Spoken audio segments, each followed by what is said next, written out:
Arranquemos de una vez con este análisis. Hoy nos vamos a sumergir en uno de los textos proféticos más antiguos, súper breves, pero increíblemente intensos que existen, el libro de Abdías.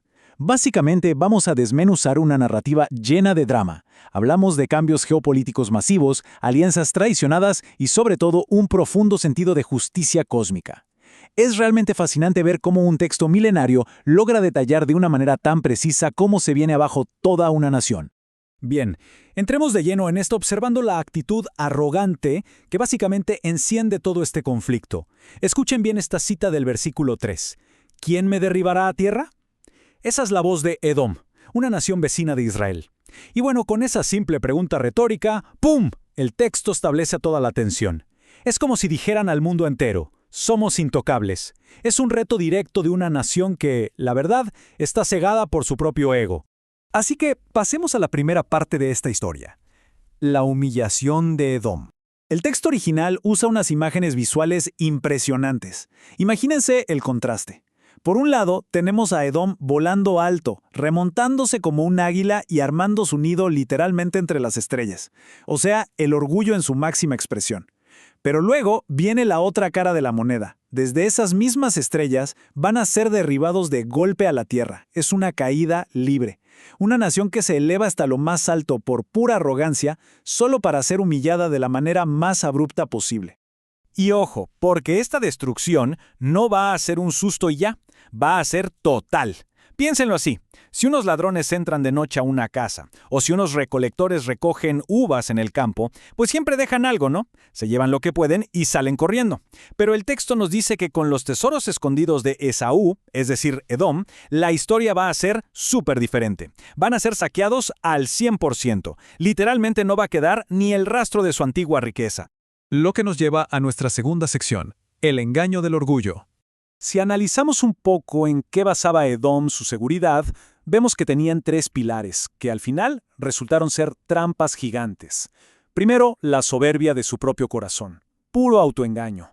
Segundo, su ubicación geográfica. Vivían en las partes más altas de las rocas, lo que les daba esa falsa idea de ser invencibles.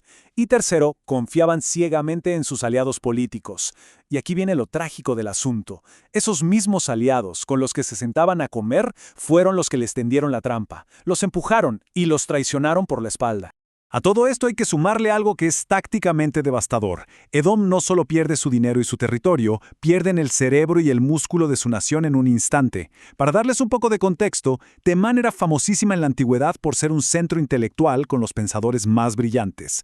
Pues resulta que todos esos sabios y sus guerreros más valientes son eliminados de un solo golpe. Sus activos más valiosos, lo que ellos juraban que nadie podía tocar, desaparecen de buenas a primeras. Pasemos ahora al núcleo emocional de este texto, la sección 3, la traición de un hermano. A ver, para entender lo grave que fue esto, hay que prestar atención al número 8. En los versículos 12 al 14, el texto se vuelve súper rítmico y acusatorio. Repite nada más y nada menos que 8 veces la frase «no debiste». Es un martilleo constante, golpe tras golpe, enumerando la falta total de empatía y la crueldad de Edom hacia Judá, que recordemos, era la nación de su hermano Jacob, justo cuando peor la estaban pasando.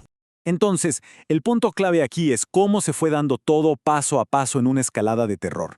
Arrancaron con el paso 1, quedarse cruzados de brazos mirando la tragedia de su hermano.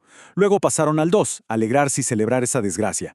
De ahí al paso 3, aprovecharse de la situación, entrar a la ciudad destruida y robarse todo. Y el paso 4, el peor de todos, pararse en las encrucijadas, en los cruces de caminos, para masacrar a los que huían y entregar a los sobrevivientes. Dejaron de ser espectadores para volverse cómplices totales. Y claro, todas estas atrocidades tienen una consecuencia directa, que se resume perfectamente aquí: por la injuria a tu hermano Jacob, te cubrirá vergüenza. Esta es la acusación principal. No atacaron a un país cualquiera, atacaron a su hermano. Esa rivalidad antigua entre Esaú y Jacob se salió de control. Y cuando atacas a tu propia familia en su momento más vulnerable, cruzas una línea que no tiene vuelta atrás. Trae una vergüenza que nunca se borra. Esto marca el giro en nuestra historia. Sección 4. El Día del Señor. Ahora, lo verdaderamente interesante de este concepto de el Día de Jehová o el Día del Señor es que no estamos hablando de un martes o un jueves cualquiera en el calendario. Es el gran punto de quiebre profético. Es ese momento impresionante y aterrador en el que las reglas del juego cambian por completo, el poder mundial se invierte y la verdadera justicia cósmica se aplica a todas esas naciones que se creían invencibles. ¿Y cómo funciona exactamente esta justicia? Bueno, este versículo lo dice todo. Como tú hiciste, se hará contigo. Tu recompensa volverá sobre tu cabeza. Es justicia poética pura y dura. Lo que el texto nos dice es que tú mismo creas el estándar con el que vas a ser juzgado. Todo el maltrato y el saqueo que Edom le hizo a otros se convirtió en el molde exacto para su propia destrucción. Y al final, ¿qué les espera a estas naciones arrogantes? Es, francamente, desolador. Las imágenes son súper sombrías. Se describe a estas naciones bebiendo y engullendo sin parar. Pero ojo, no están en una fiesta. Están tragando la ira divina. Al final, toda esa soberbia los lleva a la desaparición absoluta. Serán erradicados. Como dice el texto, serán como si nunca hubieran existido, borrados del mapa y de la historia. Llegamos finalmente a la sección 5, la exaltación de Israel. Y esto ilustra de manera brillante cómo los roles se invierten de forma total. La casa de Jacob y José, los que estaban en el suelo, masacrados, ahora resurgen convertidos en fuego y llama.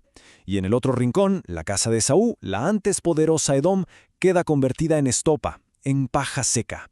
Todos sabemos lo que pasa cuando el fuego toca la paja seca, ¿verdad? Es una fuerza que lo consume todo. No hay forma de defenderse contra eso. Pero esto no se queda solo en metáforas, se traduce en hechos súper concretos en el mapa. Vemos a los israelitas recuperando sus territorios sistemáticamente. La gente del Negev toma el monte de Esaú. Benjamín recupera Galaad. Incluso los exiliados que estaban súper lejos en lugares como Sarepta o Sefarad empiezan a regresar y a retomar las ciudades. Es un proceso metódico de restauración territorial. Todo este drama geopolítico y moral termina con una visión definitiva. Salvadores suben al monte de Sión para juzgar al monte de Esaú.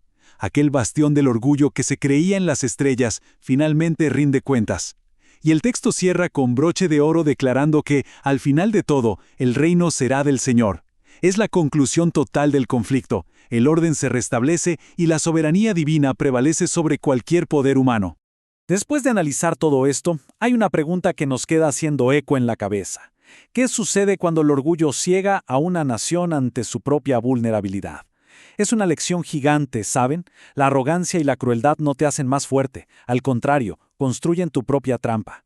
Es un recordatorio de que por más invencible que parezca el poder humano, siempre termina cayendo por su propio peso, bajo esta justicia poética.